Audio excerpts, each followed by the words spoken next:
안녕하세요. 오늘도 함께 하나님 말씀 묵상하며 기도의 자리로 나아가고 또 하나님의 은혜를 함께 누렸으면 좋겠습니다.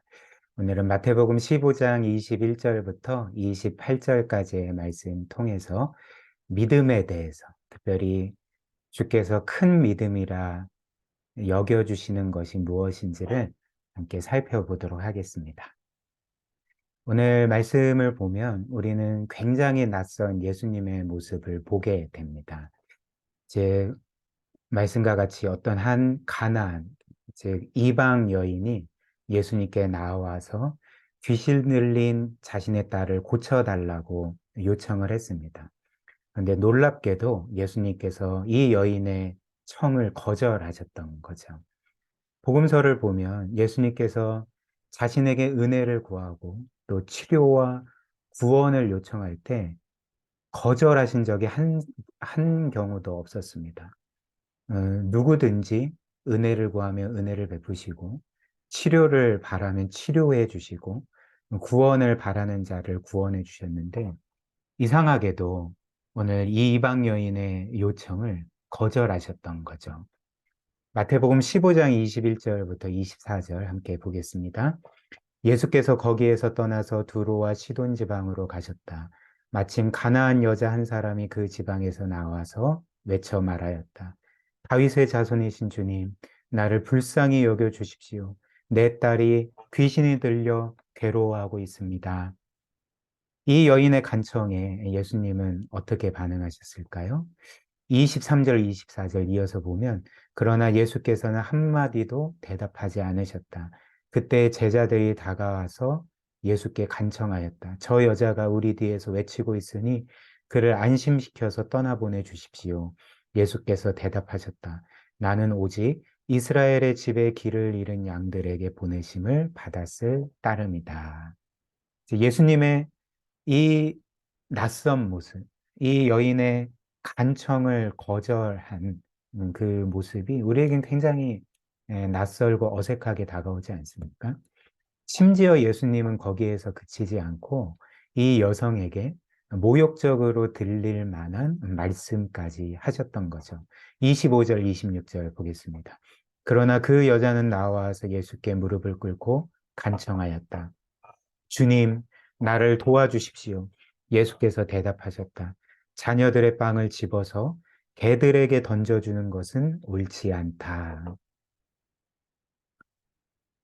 참 어떤 면에서는 우리에게 충격적으로 다가오는데 우리가 생각하는 것처럼 예수님은 이 여인에게 그 우리의 맥락에서 욕에 해당되는 말을 하신 것은 아닙니다. 우리는 보통 그 개가 들어간 욕을 하지 않습니까?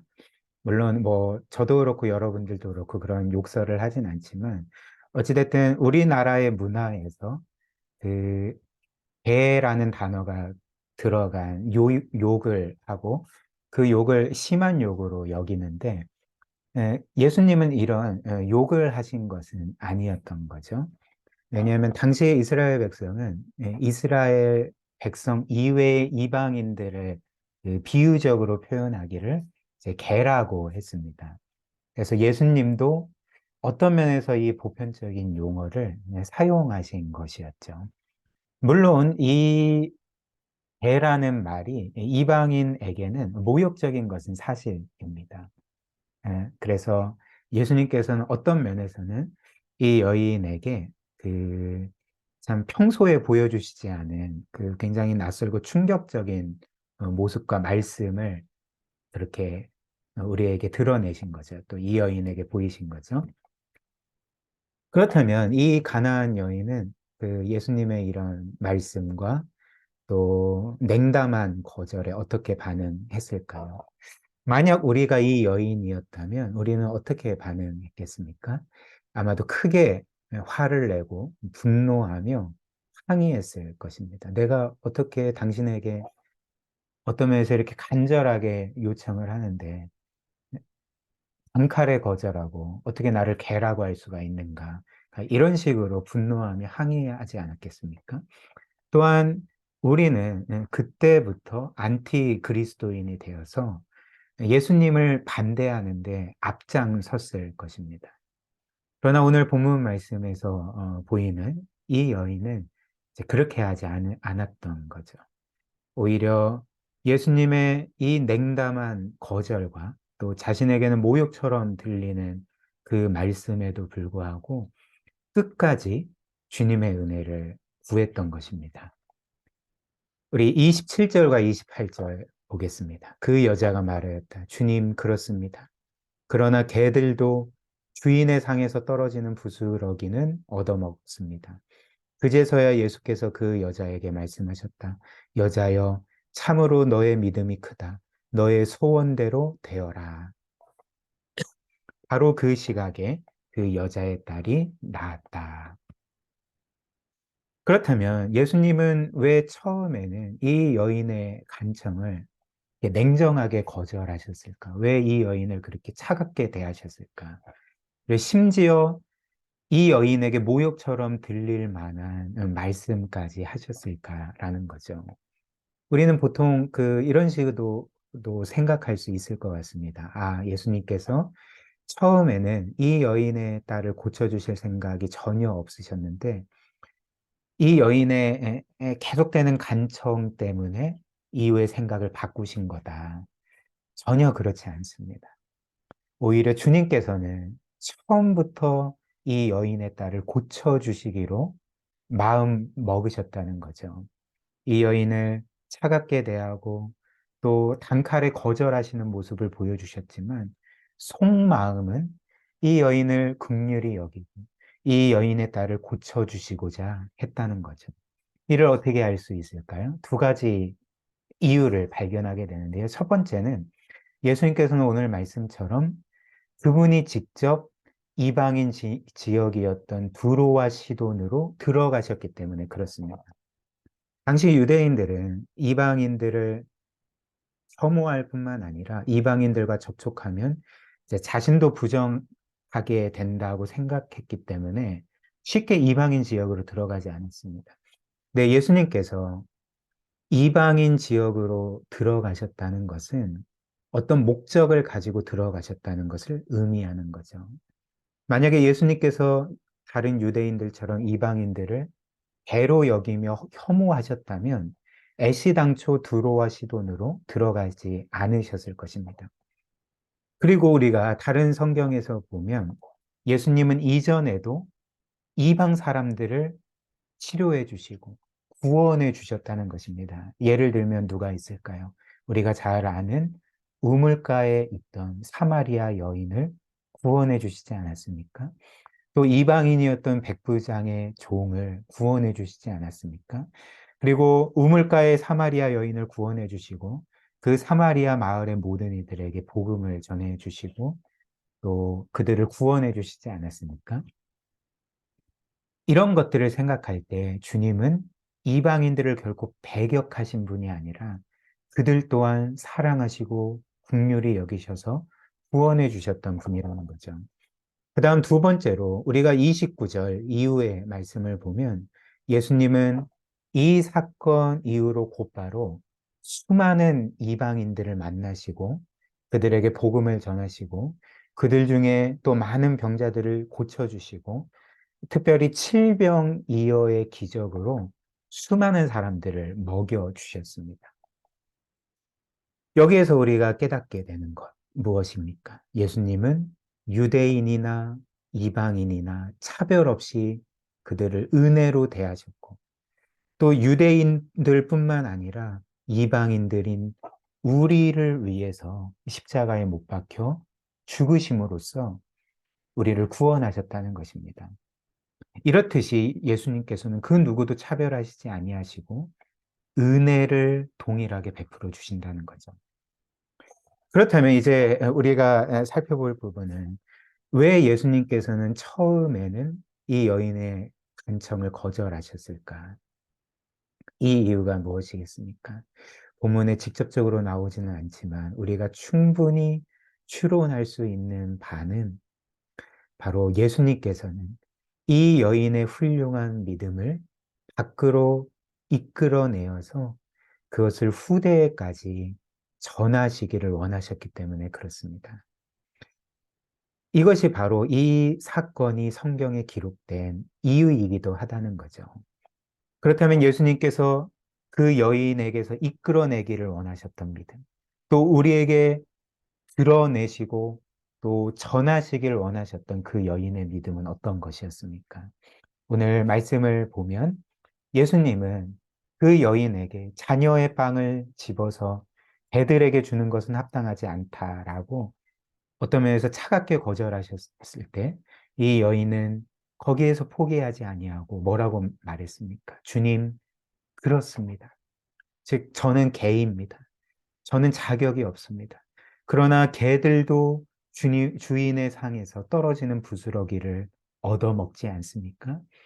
저는 자격이 없지만 저에게 부스러기 은혜라도 주십시오라고 이렇게 간청을 했던 거죠. 그리고 그때 예수님께서는 여자여 참으로 너의 믿음이 크다. 너의 소원대로 되어라 말씀하시며 그의 딸을 고쳐주셨고 그 여인의 믿음을 큰 믿음이라고 선언을 해주셨던 것입니다. 그렇다면 예수님께서 생각하시는 큰 믿음은 어떤 것이겠습니까? 우리는 보통 이런 큰 믿음을 보통 어떻게 생각을 하냐면 어떤 큰 능력과 기적을 행하는 믿음, 그리고 내가 믿는 대로 모든 것들이 이루어지는 그런 종류의 믿음을 가리켜 우리는 큰 믿음이라고 생각하는 경향이 많은 것 같습니다. 그러나 오늘 본문 말씀에서 예수님께서 말씀하신 큰 믿음은 그런 종류의 믿음이 아니라는 거죠. 왜 그럴까요? 왜냐하면 그 큰 믿음을 소유한 가나안 여인의 믿음에는 그런 요소가 전혀 드러나지 않기 때문에 그렇습니다. 그 여인의 믿음은 어떤 큰 능력과 기적을 행하는 믿음도 아니었고요. 그가 믿는 대로 다 이루어지는 종류의 믿음도 아니었습니다. 오히려 이 가나안 여인의 믿음은 어떤 것이었을까요? 처음부터 주님께 계속적으로 거절을 받았음에도 불구하고 포기하지 아니하고 끝까지 주님의 선하심과 그 신실하심을 믿고 의지하여서 은혜를 구한 것. 이것이 바로 주님이 선언해 주신 큰 믿음이었던 것입니다. 또한 이 여인의 큰 믿음의 다른 면이 있습니다. 그것은 무엇이냐면 자신이 주님께 어떤 것도 받을 자격이 없음을 고백하는 거죠. 즉, 그녀의 말처럼 주님 그렇습니다. 저는 개입니다. 저는 원래 자녀가 아닌 개이고 주님께 그 어떤 것도 받을 수 있는 자격이 없습니다. 이렇게 고백을 했던 것입니다. 그리고 더 나아가서 그렇기 때문에 더 은혜를 구했던 거죠. 즉 그녀의 말처럼 그러나 개도 주인의 상에서 떨어지는 부스러기를 얻어먹는 것처럼 저는 자격이 없지만 주 작은 은혜라도 저에게 베풀어 주옵소서 라고 했던 것이 예수님께서 큰 믿음이라 선언해 주신 이 가나안 여인의 믿음이었던 거죠. 그래서 요약하자면 큰 믿음은 우리 자신의 자격 없음과 또 우리가 주님의 은혜가 아니면 도저히 살아갈 수 없음을 고백하며 이 여인처럼 끝까지 주님을 신뢰하고 의지하고 붙드는 것. 이것이 큰 믿음이라는 것입니다. 그리고 우리가 이런 믿음으로 주님을 의지할 때 주님은 우리에게 반드시 은혜를 베풀어 주실 것입니다. 왜 그럴까요?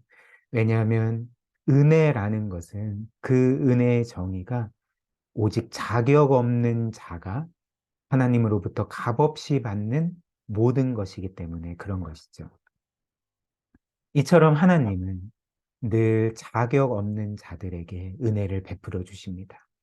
즉, 우리 자신이 아무런 자격이 없다고 고백하고 하나님을 전적으로 신뢰하고 의지할 때, 그리고 하나님의 그 선하심과 신실하심과 그 모든 약속을 굳게 믿고 또 의지하며 바라는 자들에게 하나님은 놀라운 은혜들을 늘 베풀어 주신다는 것입니다. 오늘 이 말씀 우리가 기억하면서 우리 참 오늘 말씀에서 본 이 가나안 여인의 그 믿음을 가지고 늘 주를 바라보고 주를 의지하고 또 주님께 은혜를 구하며 그 은혜를 받고 누리는 그런 복된 삶 살아갔으면 좋겠습니다. 오늘 함께 같이 말씀 기억하며 기도할까요? 은혜는 자격 없는 자에게 값없이 베푸시는 하나님의 사랑입니다.